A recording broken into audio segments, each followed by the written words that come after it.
Welcome back to another episode of A Journey Across Africa. Guy Deacon has now traveled from Abidjan, where he last left it, to the city of Lagos in Nigeria.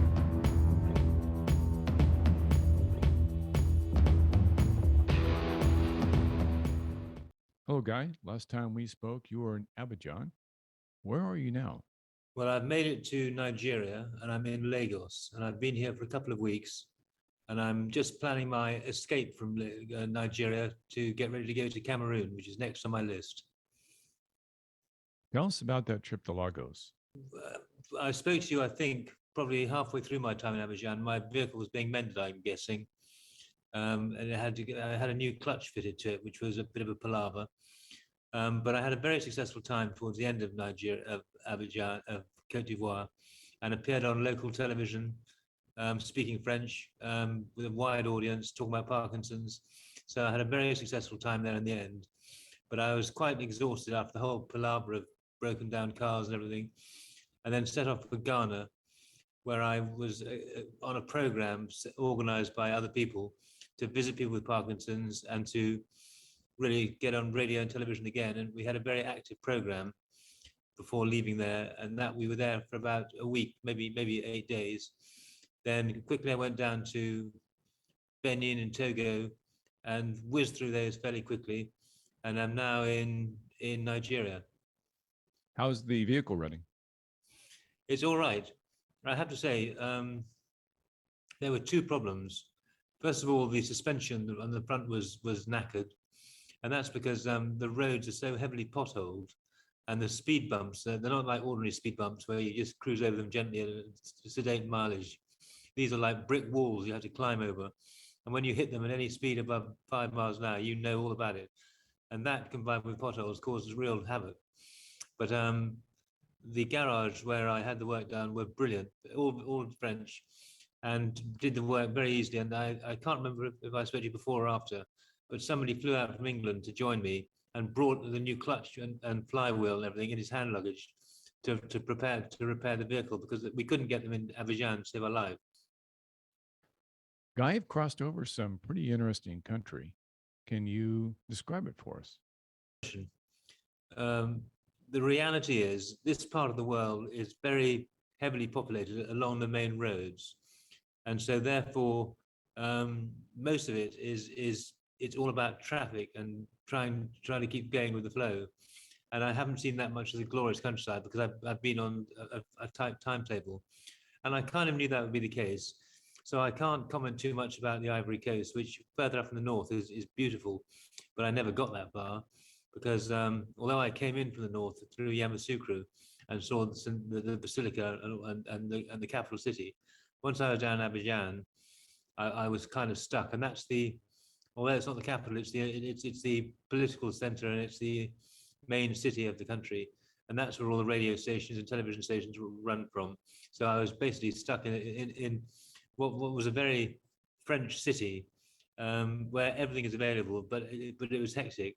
And then Ghana, likewise, the same. I went up north to Kumasi, which was a beautiful little town in the north of the country, and got up there in good order with enough time to look around. And it's a classic place. It's the old Ashanti sort of capital. So it's in the north, and it has lots of historical connections with the British history and Ghanaian or Gold Coast history as it was.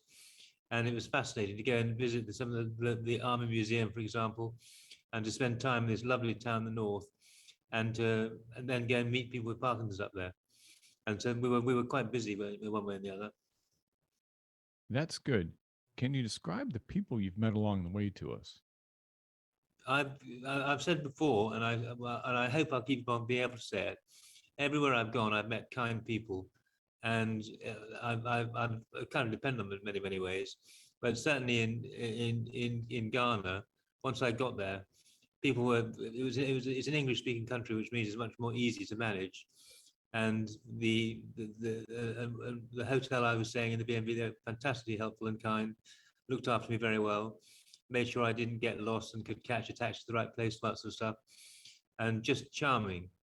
And so I spent a day and a half in Togo, where I found a wonderful hotel called the Hotel Oasis down on the sea, where one of the rivers comes and joins the sea, and stayed there for a night with a chap who had been there for 30 years, and he owned the place, and he basically had me for supper and gave me the room for nothing. He was very keen to help and provided me with help to get out the next day through Benin.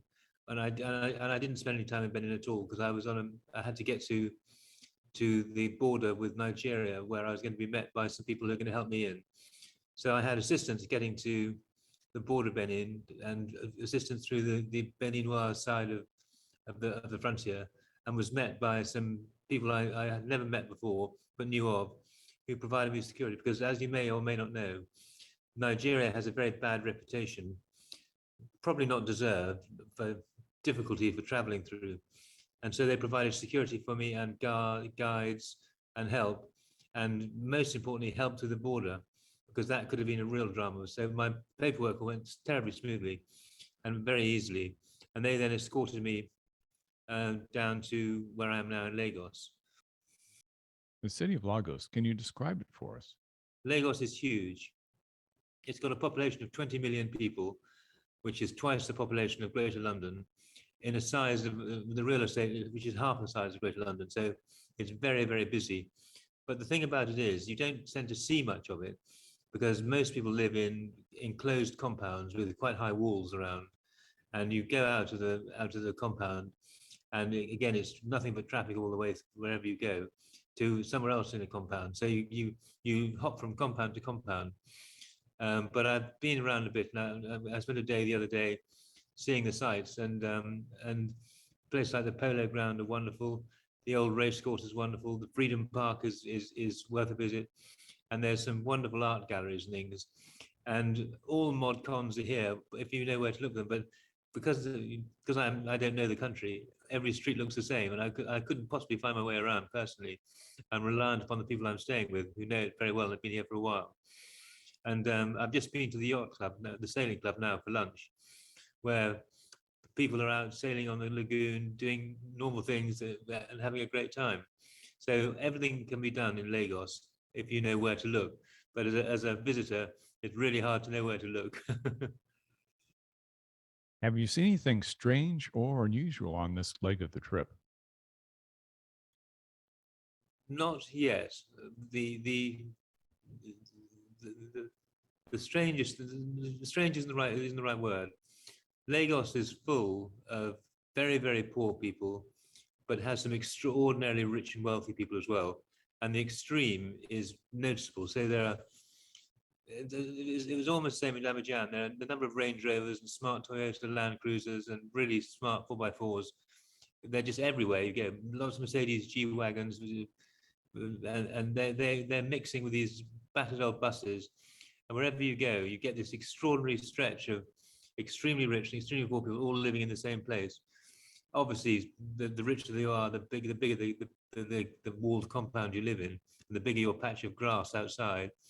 But it's extraordinary how there are obviously people who've done very well out of the oil industry and the natural resources, and they all live here cheek by jowl with extremely poor people as well. And I suspect that's what causes part of the tension, because it must be very tempting for those who have not got to rob people who have got. So I can see why there are security problems in this town in particular. Interesting. You've been given the opportunity to Yes, really get the message out about Parkinson's on this leg of the adventure. Can you describe for us what's been happening? I think I have been heard by, but not necessarily listened to by, over 100 million people. But I mean, when I was in Abidjan, for example, just before the day I left, I was on the main television channel midday program, an hour long, live with a live audience, and going to a live listening audience as well, which had a distribution of 25 million people watching it. And my French isn't very good, but it was all done in French, and it was amazing actually, because of the 1 hour program, 45 minutes was dedicated to Parkinson's and talking about Parkinson's alone, which was incredible. And it turns out, which I didn't know, that actually in Ivory Coast, they've got there's a bit more being done to help you with Parkinson's than I'd realised, which is great. And so we got the conversation going, and people were ringing in, and there are other people there as well. And it was a fantastic program, which went out to many people. Add that to the other programs I've been in Ghana, for example. I think I was on television twice, on national radio twice, in the newspaper 4 times, all because we met up with a Parkinson's Foundation who are doing an awful lot of work to address the stigma and to provide drugs and care for those people who've got it, which is the reason we went up north to this place where Dr. Abesi is. And she had arranged for us to meet people with Parkinson's and talk to them, and to meet clinicians who are dealing with it, and to appear on television and radio talking about what we're doing and my journey. So it gained huge publicity that way. And then we moved from there, me by road and Rob by air, to Lagos, where we've done the same thing. And there's a new foundation which we were helping to get involved with, which has been set up by the Desali family. And that's all done on the back of Mr. Desali, who died with Parkinson's and left quite a lot of money. And they've built a Parkinson's center, really, which is for people who haven't got any money to go and visit and to get help in every way. We get help and advice, and doctors and clinicians are there, and movement experts and physios and all that sort of stuff. And it's an amazing little place. We did a walk on this time last week. We did a short walk around the area in Lagos where the place is based, which was all televised and filmed and all that sort of stuff. And again, huge coverage, which is tremendous. How are you holding up? Very good question. In truth, in truth, I'm not as fit as I thought I was. When I set about this journey, I thought it would be as easy as it was 2 years ago when I did the first half. But the reality is, 2 years I've deteriorated quite a lot in that time, and so the pressure of driving, thinking, map reading, planning ahead, meeting targets, being in the right place at the right time, all those sort of things is actually quite a lot, to the extent that I'm slightly concerned I can't do it by myself anymore. And so I'm trying to address that and work out ways in which I can have more help to do what I need to do, because as I've said before on the odd occasion, it's really difficult doing it by yourself. If something goes wrong with a vehicle, I can deal with it and I can fix it, but it just takes such a long time. And I've discovered that my medication is the same as it's been for a long time, and that's okay. But you only get certain windows when you're fit and active and you can do things normally. You spend a lot of time below par, should we say, where you simply can't do what you need to do. So I have to do a lot of resting. So if something goes wrong when I'm not at my full strength, it's really hard to deal with. And the other thing, of course, that's so specific about Parkinson's and me, and I think many others as well, if you're suffering from some sort of stress for whatever reason, your Parkinson's sort of takes advantage of the fact you're feeling a bit weak and really ramps up, and and it's much more difficult than it would normally be. So the stress exacerbates the Parkinson's, and then you end up being even less capable of doing what you're doing. So anything like a breakdown or getting lost or anything like that when you're driving creates a real problem. And this part of the country, this part of the continent, was always going to be difficult because the traffic is very bad. There's loads of people around, not all of whom are entirely reliable and safe. But I haven't had a problem yet, touch wood. But wherever I go, I have to think much harder than I had to think before, and that is taking its toll. And it worries me a bit, to be honest. My hat's off to you, because if that traffic that you're encountering is anything like what I saw in Nairobi, Kenya, that's a challenge. That's an adventure in and of itself, because it's a full contact sport. You live with your heart in your mouth and wonder whether you're going to get at the other end of the journey. You seem to, but you're right. It's a contact sport, isn't it? With all of these challenges that you're facing, you have to be pretty happy about getting the word out. My sole reason for doing this is to spread the word. You might remember originally I wanted to do it because I wanted to see all the countries and goodness knows what and enjoy doing what I'm doing. I have to be honest, and I have not particularly enjoyed driving through some of these countries because it's such hard work, and I've been doing nothing other than being in the right place to make sure I can meet radio station producers and all the rest of it, and speak to people and get on radio, and I've done that, and so I've started conversations in well, whatever 6 countries now where they hadn't been before. So I'm my focus is to carry on doing that and to spread the word. And the delight is that I'm having that effect, and the films are going out, and the radio interviews are going out, the newspaper articles are very praiseworthy. Everybody is in awe of what I'm trying to do, and I'm finally realizing myself that what I'm doing is not normal. This journey is this journey is it is exceptional in many ways, and that attracts great attention. When they hear I've got Parkinson's as well, people are staggered by it. I know your journey is attracting more and more attention. More and more people are following your exploits, including following these videos that we're making with you. And from their comments, they're very supportive. You have to be pleased. It's very humbling, and uh, I read through some of the comments I've received, and it keeps me going, to be honest, because every now and then I do think to myself, can I possibly carry on? And the answer is A, I've got to, and B, I want to, because I've got so much support from so many people, nearly all of whom I don't know, and it's very humbling to realize that people are interested in what I'm up to, much more so than I ever thought was possible. And it gives me great confidence. It gives me the courage to keep going. I love that British phrase you use, carry on. Oh yeah, I've got to carry on. I can't give in. I can't give in. So, Guy, what's coming up next? Well, we're just negotiating the next little hurdle, which is Cameroon. And I don't know how much you know about Cameroon, but it has 2 or 3 problems. First of all, it's there's Boko Haram in the north, which are a bit of a problem. So you can't go into the north. Boko Haram. For those people who don't know what that organization is, who are they? Islamic-based terrorist organization, which is haunting the Maghreb and the bit of the south of Sahara and countries like Mali, Burkina Faso, well, that sort of layer, that sort of swathe of countries south of Sahara, and they're troubled by this group who are pretty evil, really. They kidnap many people, they commit many atrocities, and they're a thoroughly unpleasant organization, and well worth avoiding. And so Cameroon has that problem to deal with in the north. And in the south, they have a long running problem with and I don't know the detail of it, but Cameroon is half English speaking and half French speaking, and the two don't get on.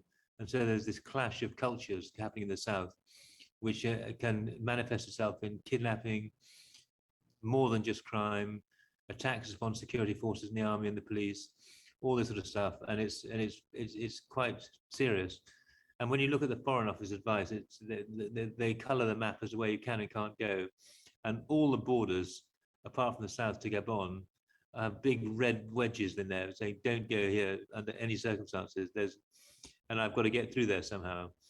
So I'm getting to the Cameroonian border is a problem anyway, because Nigeria is not exactly stable. So I'm getting security support to drive that way and reach the border. When I get to the border, I've then got to get myself across this slice of really quite dangerous land, and then into Cameroon and to Yaoundé and all the rest of it. Because once you're in, it's fine, because it's perfectly safe and benign and beautiful, and you can get south fairly easily. But getting in from the north or the west, which is where I'm coming from, is a bit tricky. So we've been working out a plan to make sure I have the right security, both on this side to get to the border, and on that side to get across the border and into the center of Cameroon. And that's the challenge at the moment. So, Cameroon will be the next big stop. Well, when I've got it cracked, I will look back and think, thank goodness that bit's over, because after that, life becomes easier.